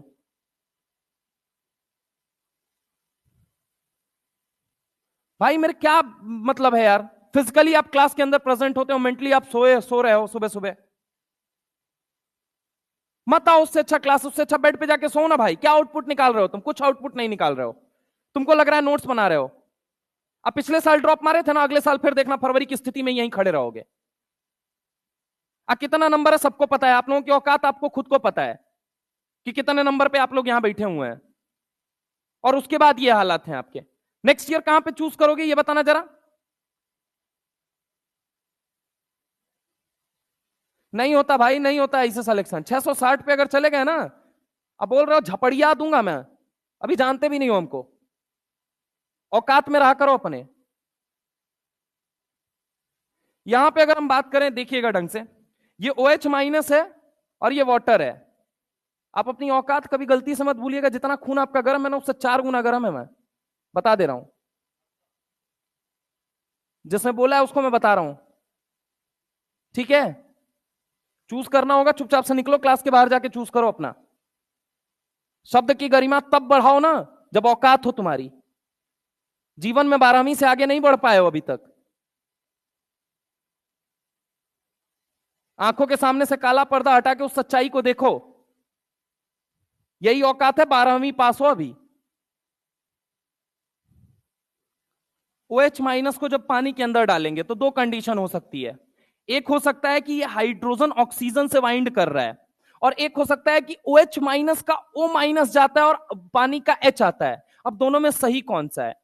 तो सही अगर हम बात करें कि यहां पे देखिए, ये पार्शियल डेल्टा नेगेटिव और पार्शियल डेल्टा पॉजिटिव के बीच का चार्ज है, और यहां पे अगर हम बात करें तो ये कंप्लीट नेगेटिव और पार्शियल डेल्टा पॉजिटिव के बीच का चार्ज है। तो complete negative is more reactive. कभी भी ऐसी स्थिति परिस्थिति के बीच जब आप फंस जाते हैं कि अब हम क्या चूज करें, तो हमें यहां पे चूज करना होता है कि complete charge is more reactive than partial charge, hence the correct answer would be what? B. Moving to the next part, correct structure पे जब हम बात करते हैं, HF और HF दो तरीके से, मैंने जिग जैक होता है, जिग जैक होता है। तो अब जिग जैक में अगर हम देखें तो ये HF है और ये एक HF है, तो ढंग से देखिएगा होता क्या है। यहां फ्लोरीन फ्लोरीन का लोन पेयर, अगर आप सेंटर में फ्लोरीन को रखते हैं, एक तो तरीका यह है कि सेंटर में आप फ्लोरीन को रखें, और एक तरीका क्या है कि आपने कहां पे रखा है फ्लोरीन को? कॉर्नर पे रखा है, ठीक है? तो यहां से अब देखिए फर्क क्या होता है कि जब आप सेंटर में रखते हैं तो यहां लोन पेयर काफी नजदीक हैं, और लोन पेयर नजदीक होने की वजह से, नियर होने की वजह से, इनके बीच क्या देखने को ज्यादा मिलता है? इनके बीच रिपल्शन ज्यादा देखने को मिलता है, और रिपल्शन ज्यादा देखने को मिलता है इसी वजह से ये वाला स्ट्रक्चर उतना स्टेबल नहीं होगा जितना ये वाला होगा। इनके अंदर अगर आप देखेंगे, इनके पास भी 3 लोन पेयर है, लेकिन अब ये लोन पेयर क्या हो चुके हैं? दूर दूर हो चुके हैं, और दूर दूर हो चुके हैं तो लोन पेयर रिपल्शन मिनिमाइज हो चुका है। तो अगर हम बात करें कि जहां पे मिनिमाइज लोन पेयर रिपल्शन दिखेगा, वो स्ट्रक्चर मोस्ट एक्यूरेट और मोस्ट करेक्ट माना जाएगा। यानी कि अगर हम बात करें ये ए और बी में ज्यादा स्टेबल कौन है, तो बी वाला ज्यादा स्टेबल होता है। ऐसे ही अगर हम आ जाए चौथे नंबर में, तो चौथे नंबर में देखिएगा, ये है आपका ऑर्थो हाइड्रोक्सी बेंजल्डिहाइड और ये है ortho hydroxy benzaldehyde. Now the points come कि किसका H, किसका O, किसका O, किसका H, ये सवाल उठता है। तो जरा गौर से देखिएगा, अगर मैं आपसे बात करता हूं, एक तरीका यह हो सकता है कि OH में O वाला पार्ट जाए और CHO का H वाला पार्ट आए। तो आप जरा गौर से देखिए, अब ऐसी कंडीशन के अंदर आपको परेशान ही नहीं होना है। क्यों नहीं परेशान होना है भाई? मैंने आपको एक लॉजिक बता रखा है, एक ट्रिक बता रखी है, एक तरीका बता रखा है। 3 या 3 से ज्यादा इलेक्ट्रोनेगेटिव एटम से जुड़ा हुआ हर वो H केमिस्ट्री की दुनिया में एक्टिव H, और ये तो 3 या 3 से ज्यादा इलेक्ट्रोनेगेटिव एटम से जुड़ा ही नहीं है। तो ये तो एक्टिव एच हुआ ही नहीं, तो ये तो पार्टिसिपेट करेगा ही नहीं। अरे हाँ ना बोलो भाई। लेकिन अगर हम यहां पे बात करें तो क्या ये 3 या 3 से ज्यादा इलेक्ट्रोनेगेटिव एटम्स है? अब ऑर्गेनिक में भी इसका एक एक्सप्लेनेशन बनता है। दूसरा एक्सप्लेनेशन बताता हूं कि भाई ऑक्सीजन के सर पे बैठा हुआ जो चार्ज है वो क्या करेगा, अपना लोन पेयर डोनेट करेगा, यानी ये क्या लगाएगा, प्लस एम इफेक्ट लगाएगा। और जब प्लस एम इफेक्ट लगाएगा तो यहां पे कार्बन और ऑक्सीजन के बीच क्या बनेगा, डबल बॉन्ड बनेगा। डबल बॉन्ड बनेगा मतलब ऑक्सीजन के सर पे कैसा चार्ज आएगा, पॉजिटिव चार्ज आएगा। और पॉजिटिव चार्ज आएगा तो एक बात बताओ, क्या वो इलेक्ट्रॉन ज्यादा ले पाएगा या कम ले पाएगा? ये मुझे ज्यादा ले पाएगा, यानी यहां पे कैसा चार्ज आएगा, पार्शियल डेल्टा पॉजिटिव। और ऑक्सीजन पे कैसा चार्ज होगा, पार्शियल डेल्टा नेगेटिव। इस वजह से यहां पे अगर हम बात करें कि एच बॉन्डिंग अच्छी होगी या यहां पे अच्छी होगी, तो आंसर क्या है, यहां पे अच्छी होगी। तो ए या बी में कौन ज्यादा करेक्ट है, B is more correct than A. इसको फटाफट से छापेंगे आप लोग। आइडेंटिफाई द करेक्ट स्ट्रक्चर, चारों में से कोई भी दे सकता है। और चारों में छोड़ो, की पॉइंट मैंने आपको बता दिया है। हमेशा अगर कभी भी ऐसी स्थिति परिस्थिति के बीच अगर आप फंसते हैं तो आपको ये लॉजिक यूज कर लेना है।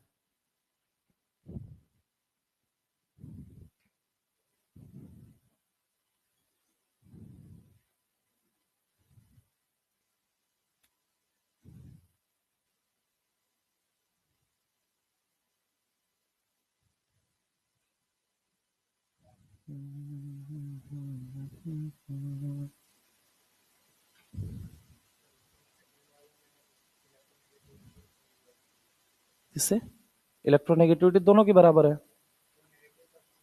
ओ नेगेटिव का किसने कहा, who said, who said? Electronegativity value कोई डिफाइंड वैल्यू है, it is a comparable value. O F2 के अंदर ऑक्सीजन +2 में रहता है, NO2 के अंदर ऑक्सीजन कितने में रहता है, माइनस में रहता है। कंपेरेबल वैल्यू होती है दोनों साइड। जब हाइड्रोजन जुड़ा हुआ है, how you could say that कि ऑक्सीजन की इलेक्ट्रोनेगेटिविटी कम है?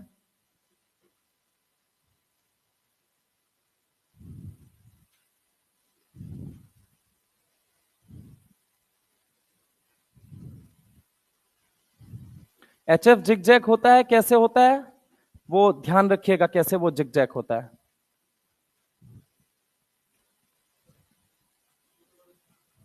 हम्म, क्या फिर से, क्या 2 नंबर वाले में फिर से बताएं? नेगेटिव वाला मोर रिएक्टिव होगा। ऑक्सीजन का नेगेटिव यहाँ कंप्लीट नेगेटिव है और यहाँ पार्शियल पॉजिटिव है।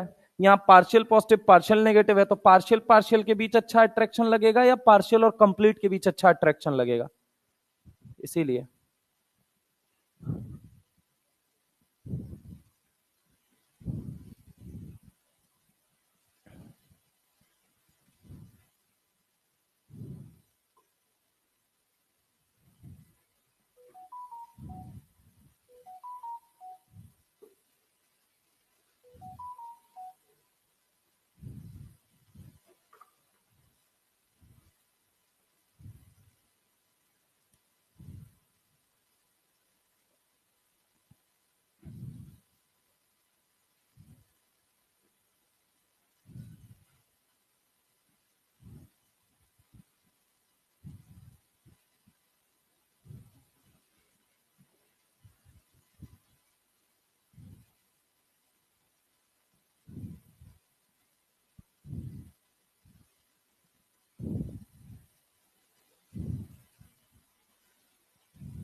चलें। ये पहला था या दूसरा था? ये वाला नोट कर रहे थे ना? हो गया। चलिए हम आगे चलते हैं। आ जाते हैं आइस क्यूब्स के बारे में। आइस क्यूब्स के बारे में थोड़ा सा जानना जरूरी है।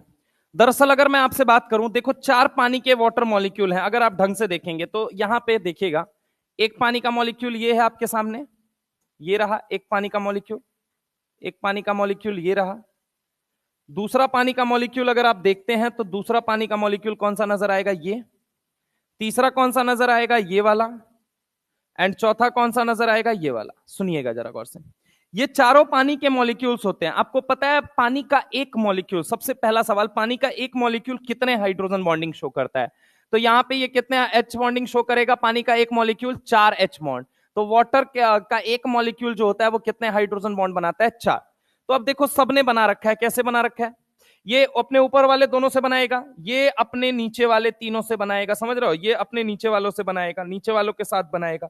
अगर हम बात करें ऐसे ही ये अपने आगे वालों के साथ बनाएगा, ये भी अपने आगे वालों के। अब इस वजह से इनका वॉल्यूम क्या हो जाता है? काफी बड़ा हो जाता है। And density is equal to what? Density is equal to mass upon volume. समझ रहे हो मेरी बात को? तो सबसे पहली चीज, volume of ice is more due to H bonding. इस एच बॉन्डिंग की वजह से ये क्यूबिकली पैक्ड होते हैं, और क्यूबिकली पैक्ड होने की वजह से इनका वॉल्यूम बड़ा हो जाता है। तो पहला अगर हम बात करें कि ये स्ट्रक्चर आइस क्यूब को मैं अलग से क्यों एक्सप्लेन कर रहा हूं, क्योंकि वॉल्यूम ऑफ आइस इज मोर, कहा जाता है आइस का वॉल्यूम ज्यादा होता है। क्यों ज्यादा होता है? Due to H bonding. H bonding की वजह से क्यूबिकल पैकिंग होती है, और क्यूबिकल पैकिंग की वजह से उनका वॉल्यूम क्या कर जाता है ओवरऑल? आप देख सकते हैं यहां पे एच बॉन्डिंग के बाद एक वाटर मॉलिक्यूल 4 एच बॉन्ड बनाता है, और जिसकी वजह से इसका वॉल्यूम कितना हो गया? बहुत बड़ा हो गया। अंदर काफी जगह खाली है, काफी वॉइड खाली है, काफी स्पेस खाली है। ठीक है, तो पहली बात तो ये हो गई, volume of ice is more due to H bonding. पहला सवाल अगर आपसे किसी ने पूछा कि बताओ आइस का जो वॉल्यूम है वो ज्यादा होता है, उसके पीछे कारण क्या है, तो आंसर क्या होगा? H bonding. दूसरा कहता है H2O become solid due to H bond. H2O अब जो सॉलिड बनता है किसकी वजह से बनता है? एच बॉन्ड की वजह से। एक वाटर मॉलिक्यूल दूसरे के साथ ऐसी कॉम्पैक्टली क्यूबिकली क्या है? अरेंज्ड है, जिसकी वजह से वो क्या बन जाता है? सॉलिड बन जाता है। ठीक है, आगे अगर हम बात करें, water and ice both have H bonding. ऐसा नहीं है कि पानी के पास एच बॉन्डिंग नहीं है, पानी के पास भी एच बॉन्डिंग है, और वाटर आइस के पास भी एच बॉन्डिंग है। But density of ice is more than water. कहने का मतलब क्या है कि भैया देखो पानी जो है वो लिक्विड है, और लिक्विड है वो तैरता रहेगा। समझ रहे हो मेरी बात को? अगर हम बात करें आइस की, तो आइस का डेंसिटी जो होता है, density is equal to mass upon volume. Due to cubical arrangement इसका वॉल्यूम क्या कर गया? बढ़ गया। और अगर क्यूबिकल अरेंजमेंट की वजह से वॉल्यूम बढ़ा तो डेंसिटी क्या करेगी? बोलो जल्दी, कम होगी। इसीलिए अगर हम बात करें कि water and ice both have H bonding, but density of ice is more than water. Density और इसका कैसे बढ़ रहा है? तो डेंसिटी इस तरीके से बढ़ रहा, डेंसिटी तो लेस हो जाएगा ना, अरे सॉरी डेंसिटी ऑफ, हाँ, लेस देन वाटर। अगर हम बात करें वॉल्यूम बढ़ा, क्यूबिकल अरेंजमेंट की वजह से वॉल्यूम बढ़ा, और density is equal to what? Mass upon volume. तो अगर हम बात करें वॉल्यूम जो होता है वो जैसे ही बढ़ा तो डेंसिटी ओवरऑल क्या हो गई? कम हो गई। एक सवाल बड़ा फेमस पूछा जाता था बचपन में जब छोटे थे, कि आइस को पानी के सरफेस पे हमने डाल दिया और वो तैर रहा है। तैर रहा है, क्यों तैर रहा है? दोनों के अंदर ऐसा नहीं है कि एच बॉन्डिंग नहीं, लेकिन रीजन क्या है वहां पे? Volume, cubical arrangement. सबसे बड़ा रीजन कौन है? बोलो जल्दी, क्यूबिकल अरेंजमेंट। अब अगर हम आगे चलते हैं, एक तो आइस क्यूब के बारे में ये बात इंपॉर्टेंट थी, अब जरा गौर सुनना। Surface tension, surface tension is directly proportional to what? Extent of water.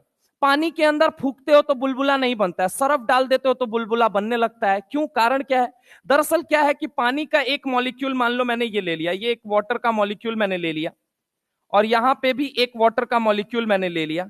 अब जरा गौर से मेरी बात को सुनना, इनके बीच में क्या एक्ट करता है? तो अगर हम बात करें dipole based forces, dipole based forces में एक टाइप दैट इज, आप कह लीजिए कोहेसिव फोर्सेस भी वर्क कर रही हैं, और साथ में एट द सेम टाइम क्या वर्क कर रहा है? एच बॉन्डिंग भी वर्क कर रहा है। अब क्या होता है कि surface tension is directly proportional to extent of H bonding. अब पानी के अंदर प्रॉपर एच बॉन्डिंग है, जिसकी वजह से इनके बीच में सरफेस टेंशन क्या होता है? हाई होता है। लेकिन जैसे ही आप पानी के अंदर सरफ डालते हो, आपने देखा होगा पानी के अंदर आपने सरफ डाला और उस पानी में हाथ डालो आप, तो वहां पे क्या बुलबुले बनने लगते हैं? क्यों? क्योंकि अब ये कोहेसिव फोर्सेस क्या हो जाती हैं? वीक हो जाता है, सरफेस टेंशन क्या हो जाता है? कम हो जाता है, और कम होने की वजह से पानी के अंदर क्या बनना शुरू हो जाता है? बुलबुले। तो अगर हम कहा जाए पानी के अंदर बुलबुले नहीं बनते हैं, डायरेक्ट अगर बुलबुला बनाओगे तो नहीं बनेगा, मतलब बनेगा बहुत कम बनेगा, बहुत माइन्यूट अमाउंट में। ठीक है, बहुत प्रेशराइज करोगे तब जाके, कहीं मुंह से फूकोगे पाइप वाइप लेके, तब जाके बुलबुला बनना चालू होगा। क्यों? क्योंकि जब आप एयर उसको दोगे जैसे ही, तो वो क्या करेगा? कोहेसिव फोर्सेस को क्या करेगा? बढ़ाएगा, और बढ़ाएगा तो वहां पे क्या होगा? जैसे मान लो यहां पे जाके एयर ट्रैप होगी, इनके कोहेसिव फोर्सेस के बीच में एयर क्या होती है? जाके ट्रैप होती है, और जैसे ही ट्रैप होती है तब यहां पे क्या बनता है आपका? यहां पे अगर हम बात करें, यहां पे आपका बनता है, ये जैसे एयर प्रेशर इस पे लगेगा तब जाके आपका क्या बनेगा? यहाँ पे बुलबुला बनेगा। लेकिन वैसे ही जैसे ही हम वो डाल दें, सरफ डाल दें, तो सरफ डालते ही यहाँ पे क्या हो जाता है, बुलबुला बनना चालू हो जाता है। रीजन क्या है कि जैसे ही सरफ डालोगे वो क्या करेगा, सरफेस टेंशन को कम कर देगा, और सरफेस टेंशन को जैसे ही कम करेगा अब बुलबुला आसानी से बन पाएगा। तो कहा जाए surface tension is directly proportional to extent of H bonding. आगे अगर हम आते हैं तो तीन प्रॉपर्टी हमने पढ़ी, एक तो सॉल्युबिलिटी, दूसरा क्या पढ़ा विस्कोसिटी, तीसरा क्या पढ़ा सरफेस टेंशन। अब आगे आते हैं, आगे सुनिएगा कुछ इंपॉर्टेंट पॉइंट ऐसे समझिए। कहा जाता है कि explain NaHCO3 is less soluble in water but KSCO3 is more soluble. ये कहा जाता है कि NaSCO3 जो होता है वो लेस सॉल्युबल होता है और KSCO3 जो होता है वो मोर सॉल्युबल होता है। इसके पीछे वजह क्या होती है, तो मैं अगर आपको बताऊं कि NaSCO3 जो होता है वो क्या बनाता है, एनायन पॉलीमर बनाता हुआ पाया जाता है। क्या पाया जाता है, एनायन पॉलीमर। अब एनायन पॉलीमर बनाने की वजह से NaSCO3 की अगर हम बात करते हैं तो ये क्या बनाता है, NaSCO3 एनायन पॉलीमर बनाता है। वहीं अगर KSCO3 की अगर हम बात करें तो ये क्या बनाता हुआ पाया जाता है, एनायन डाइमर बनाता हुआ पाया जाता है। अब एनायन डाइमर बनाने की वजह से समझना, कह रहा है NaSCO3 is less soluble in water but KSCO3 is more soluble. NaSCO3 polymer बनाने की वजह से लैटिस इसका कैसा बनेगा, ये मुझे बताओ, कैसा लैटिस बनेगा। एक का लैटिस स्ट्रॉन्ग बनेगा और दूसरे का लैटिस कैसा बनेगा, वीक बनेगा। इसीलिए कहा जाता है कि यहां पे NaSCO3 और KSCO3 में देखो SCO3 माइनस आयन ये भी है, SCO3 माइनस आयन ये भी है, लेकिन एक क्या होता है लेस सॉल्युबल होता है और एक क्या होता है मोर सॉल्युबल होता है। तो इसके पीछे रीजन क्या है, इसके पीछे अगेन रीजन है एच बॉन्डिंग। एक एनायन पॉलीमर बनाता है और दूसरा एनायन क्या बनाता है, डाइमर बनाता है। इसके अलावा एक और पॉइंट है दैट इज S3BO3। कहां पे लिखा हुआ है, तो पी ब्लॉक में ग्रुप नंबर 13 में बोरॉन फैमिली के अंदर लिखा हुआ है कि भाई देखो क्या होता है, S3BO3 की जब आप बात करते हो तो ये भी एच बॉन्डिंग करता है, ये भी एच बॉन्डिंग करेगा। अरे तीन या तीन से ज्यादा इलेक्ट्रोनेगेटिव एटम से जुड़ा हर वो एच केमिस्ट्री की दुनिया में क्या करता है, एक्टिव एच कहा जाता है, और वो क्या करता है, बॉन्डिंग करता है। ठीक है, तो अगर हम बात करें S3BO3 की तो ये भी बॉन्डिंग करता है। इसके बारे में एनसीईआरटी क्या क्या लिखती है, can slide over each other. Carrom का जो पाउडर होता है वो S3BO3 ही होता है, ऑर्थोबोरिक एसिड उसे कहा जाता है, समझ रहे हो। दूसरी चीज स्लिपरी पाउडर होता है। तीसरी चीज does not dissolve in cold water, cold water में ये डिसॉल्व नहीं होता है, लेकिन अगर आप हॉट वाटर में अगर चाहेंगे तो ये आसानी से डिसॉल्व हो जाएगा। तो हॉट वाटर में डिसॉल्व होगा लेकिन कोल्ड वाटर में डिसॉल्व नहीं होगा। तो ये चार पॉइंट इसके बारे में आपको ध्यान रखना है S3BO3 के। अब आगे आ जाते हैं, एक सवाल है मैच दी फॉलोइंग, H2O लिया, HF लिया, S3BO3 लिया, NaSCO3 लिया, KSCO3 लिया। अब इसका आंसर आपको बताना है, बताइए किसका मैच किससे कराऊं। HF कैसा होगा, जिगजैग होगा, और H2O कैसा होगा, H2O कैसा होगा, ओपन केस। HF कैसा होगा, जिगजैग। S3BO3 के बारे में क्या लिखोगे, 2D sheet like, 2D sheet like. और NaSCO3 और KSCO3 में, ठीक है, मतलब ये काम आप घर पे बैठ के कर लीजिएगा कि यहाँ पे एग्जैक्ट आंसर क्या क्या होंगे। ठीक है, और ये याद रखने के लिए सबसे बेहतरीन तरीका है कि ये आपके इनके इनके बारे में आपको याद होना चाहिए। वाटर के बारे में, HF के बारे में, S3BO3 के बारे में, NaSCO3 के बारे में, KSCO3 के बारे में। ठीक है, तो यहां तक की बात के बाद हम आगे चलते हैं, टाइम नहीं है तो इसलिए अब हम आते हैं, एक तो आ जाते हैं correct order of boiling point and melting point. दो ऑर्डर और पूछे जाते हैं, एक बॉइलिंग पॉइंट का पूछा जाता है और एक किसका पूछा जाता है, मेल्टिंग पॉइंट। सुनिएगा जरा गौर से, बॉइलिंग पॉइंट तीन बातों पर निर्भर करता है, एच बॉन्ड, मॉलिक्यूलर वेट और सरफेस एरिया, तीन बातों पर निर्भर करता है। अब बात आती है कि एक ग्रुप 15, ग्रुप 16, ग्रुप 17 के hydrides, boiling point, melting points बहुत ज्यादा इंपॉर्टेंट होते हैं, और एसिडिक स्ट्रेंथ मैंने आपको पहले भी बता रखा है नेचर ऑफ ऑक्साइड पढ़ाते वक्त। ग्रुप नंबर 15, 16 और 17 के हाइड्राइड के एसिडिक स्ट्रेंथ के बारे में सवाल पूछा जाता है। ठीक है, तो अब सुनिएगा जरा गौर से, boiling point is directly proportional to H bonding. मैं आपको समझाता हूं, देखो होता क्या है कि यहां पे भी एच बॉन्डिंग देखने को मिलती है, यहां पे भी एच बॉन्डिंग देखने को मिलती है अगर आप देखेंगे तो, और यहां पे भी एच बॉन्डिंग देखने को मिलती है। फर्क क्या है कि जब इसके HF के बॉन्ड को तोड़ा गया तो एक बॉन्ड को तोड़ने के लिए लगभग कितने किलो कैलोरी पर मोल की एनर्जी लगी, 10 किलो कैलोरी पर मोल की एनर्जी लगी। लेकिन वहीं अगर हम ऑक्सीजन की बात करें तो कितने किलो कैलोरी पर मोल की लगी, 7।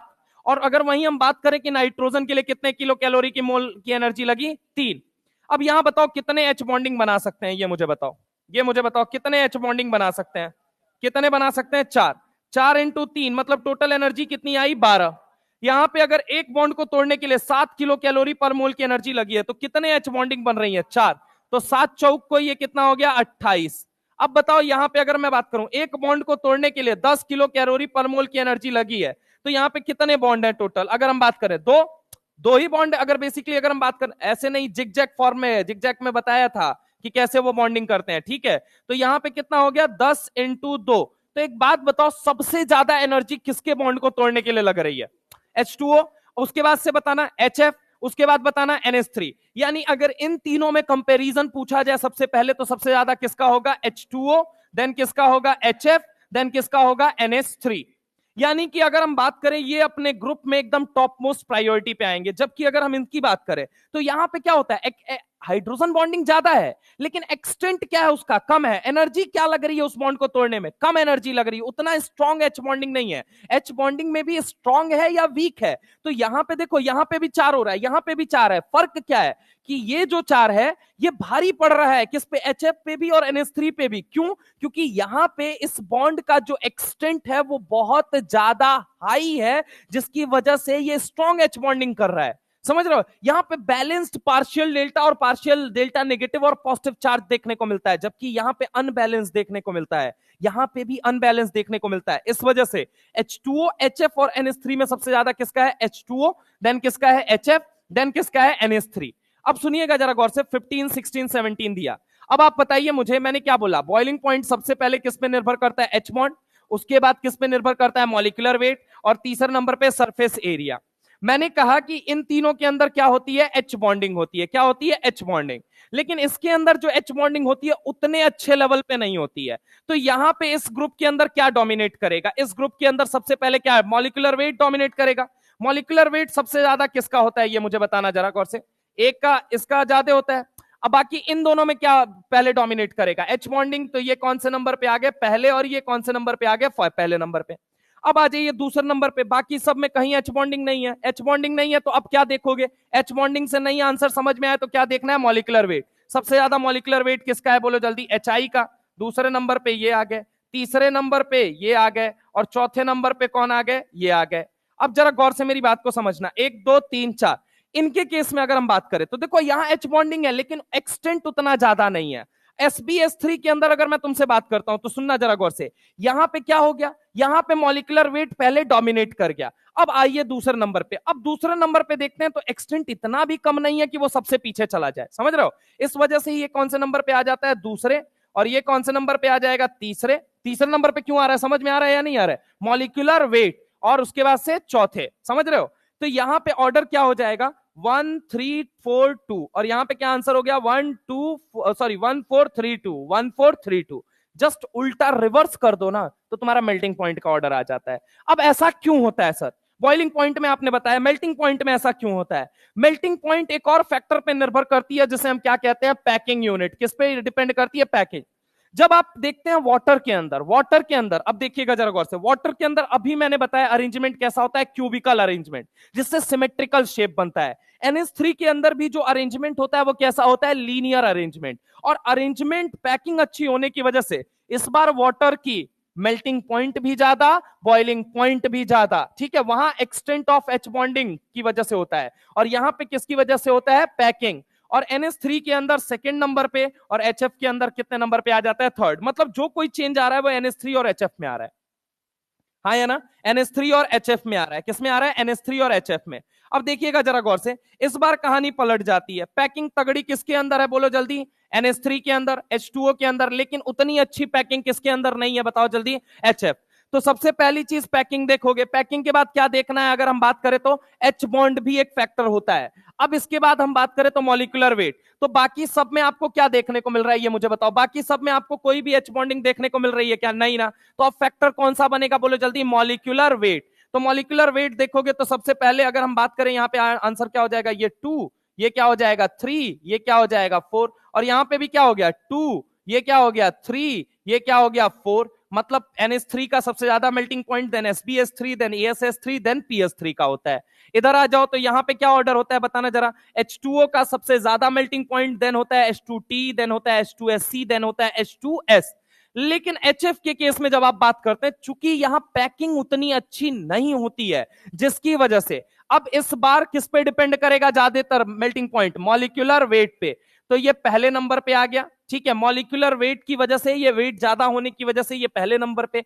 लेकिन HF की पैकिंग पुअर है, उतनी भी पुअर नहीं है, इस वजह से ये कौन से नंबर पे आ गया, दूसरे। और ये कौन से नंबर पे आ जाएगा, तीसरे। और ये कौन से नंबर पे आ जाएगा, चौथे। मतलब तुम देखो ना, 1432 1432, 15 और 16 के लिए इधर है, इधर आ जाओ, किसके लिए है, 1432 1432 किसके लिए, 16 और 17 के लिए।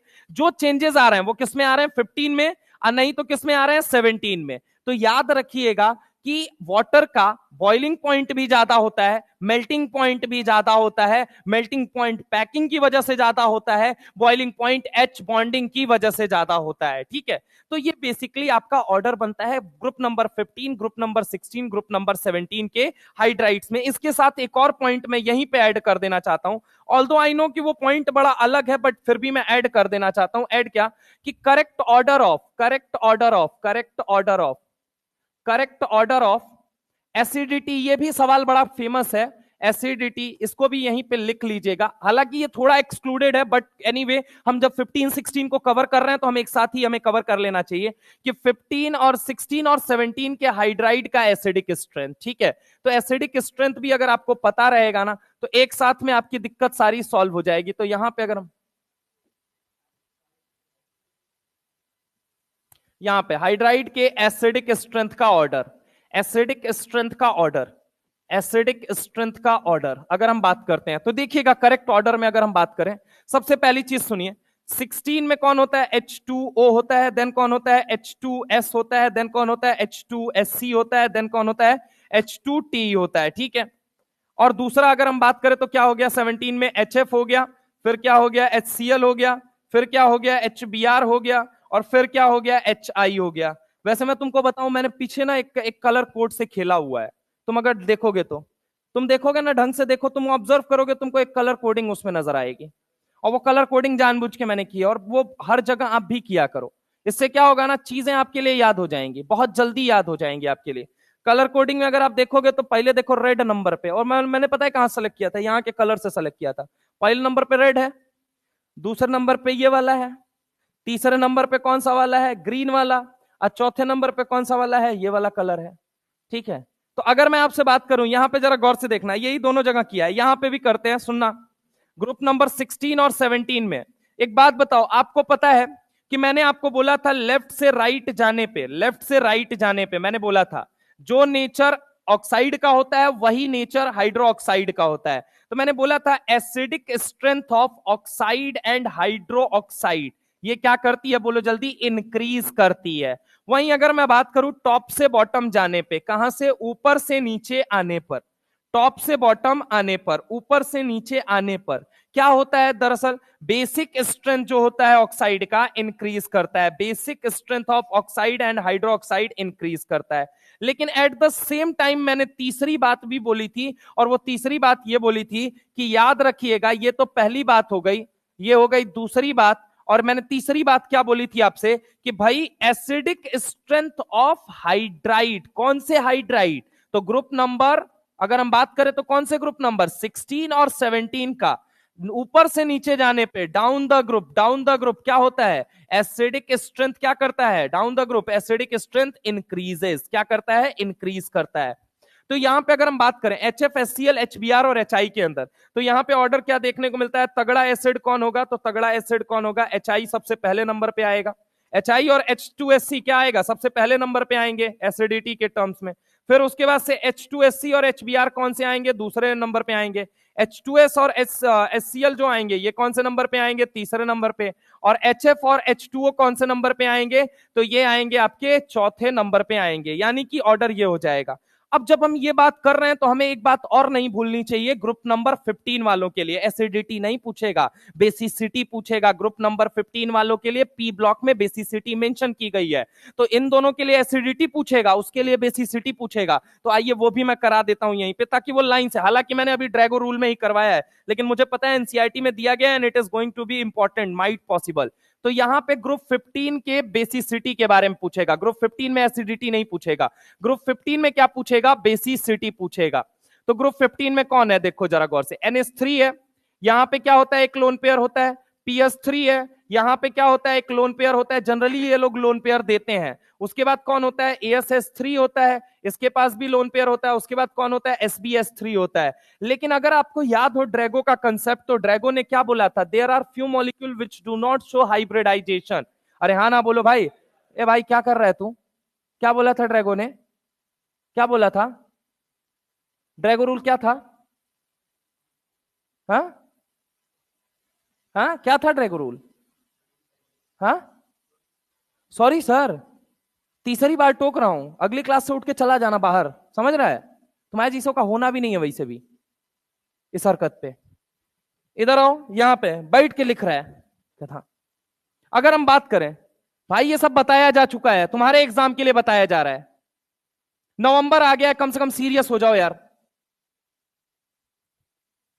NH3, PS3, ASS3, SBS3 की अगर हम बात करते हैं तो सुनिएगा जरा गौर से, ग्रुप नंबर 15 में हमेशा बेसिसिटी पूछेगा, ग्रुप नंबर 16 और 17 में एसिडिटी पूछेगा, और साथ में क्या पूछा जा सकता है, बॉइलिंग पॉइंट, मेल्टिंग पॉइंट। मैं भाई ये सब पढ़ा चुका हूं, मैं वापस से रिलेट कर रहा हूं जगह जगह पे, और आप लोग यार नोट्स लिखने में मगन हो यार। घर पे क्या दिखाएगा, पिछले साल नोट्स बनाया था, इस साल और तैयारी करवाओ, इस बार सिलेक्शन लेके दिखाऊंगा।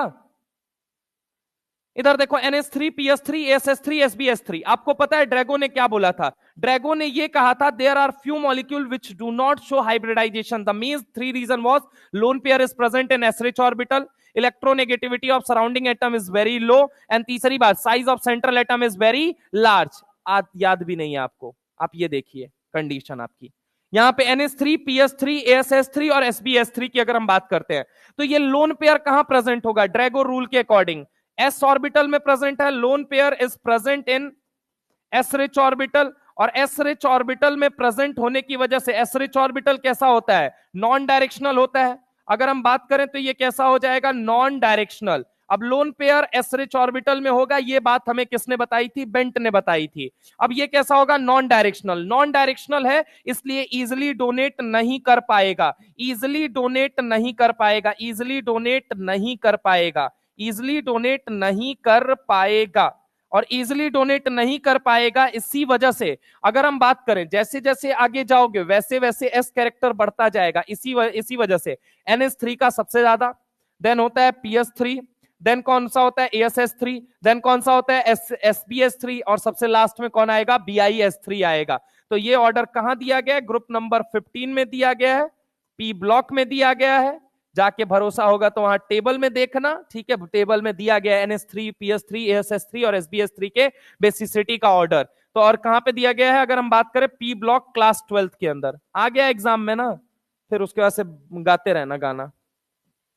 2 साल से इजी इजी आ रहा है पेपर तो बहुत बढ़िया, आज गया एक बार पेपर बस ढंग से, फिर वहां पर रोना बैठ के। एक देखो, एक मेल्टिंग पॉइंट पूछेगा, एक बॉइलिंग पॉइंट पूछेगा, एक चीज याद रखिएगा, एक मेल्टिंग पॉइंट पूछेगा, एक बॉइलिंग पॉइंट, मेल्टिंग पॉइंट, इसके बाद क्या पूछेगा, एसिडिटी, और ग्रुप 15 के लिए क्या पूछेगा, बेसिसिटी। और बता दे रहा हूं इनके लिए और क्या पूछेगा, बॉन्ड स्ट्रेंथ पूछ सकता है मैक्सिमम, और थर्मल स्टेबिलिटी पूछ सकता है। अभी बीते वर्ष थर्मल स्टेबिलिटी ही पूछा था 22 के अंदर। तो मैं बता दूं इनके ऊपर और क्या सवाल पूछा जा सकता है सर, तो इनके ऊपर सवाल यह पूछा जा सकता है कि बॉन्ड स्ट्रेंथ बता दीजिए, थर्मल स्टेबिलिटी बता दीजिए। वो भी करा चुका हूं, कहां पे करा चुका हूं, ओवरलैपिंग वाले टॉपिक में, तो वहां जाके आप चेक कीजिए कि इनके ऊपर। और बता दे रहा हूं कौन से 2 कॉर्नर हैं जो कवर किए जा सकते हैं, खासकर 16 और 17। 15 के लिए तो फिर भी छोड़ सकते हो, 15 के लिए बेसिसिटी जिसको पता है उसका इनफ है। इसके अलावा एक्स्ट्रा कॉर्नर जो आपको कवर कर लेना है इनका ऑर्डर में, वो हमेशा याद रखिए, थर्मल स्टेबिलिटी कभी मत छोड़िए, थर्मल स्टेबिलिटी, क्योंकि जो कोवेलेंटली बॉन्डेड मॉलिक्यूल के अंदर जो बॉन्ड स्ट्रेंथ का ऑर्डर होता है वही थर्मल स्टेबिलिटी का भी ऑर्डर होता है। ये लाइन मैं आपको बता चुका हूं। तो थर्मल स्टेबिलिटी, और दूसरा अगर हम बात करें तो क्या आपको चेक करना है, बॉन्ड स्ट्रेंथ, यानी बॉन्ड की मजबूती, और बॉन्ड की स्ट्रेंथ के साथ साथ बॉन्ड एनर्जी तो रिलेटेड आती है।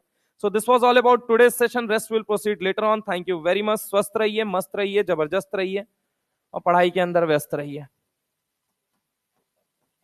हाइड्रोजन बॉन्डिंग समाप्त हो गई? नहीं भाई, आयनिक बॉन्ड अभी बचा हुआ है हल्का सा। आयनिक बॉन्ड है। कल के लेक्चर में डीएनएफ ब्लॉक स्टार्ट हो जाएगा। वैसे डीएनएफ ब्लॉक 3 लेक्चर लेगा, 3 लेक्चर के अंदर पूरा टॉपिक खत्म हो जाएगा, तो उसको मिस आउट मत करिएगा बिल्कुल भी। और डीएनएफ ब्लॉक क्या है, एनसीईआरटी लेके आइएगा अपना क्लास 12th का सारे लोग।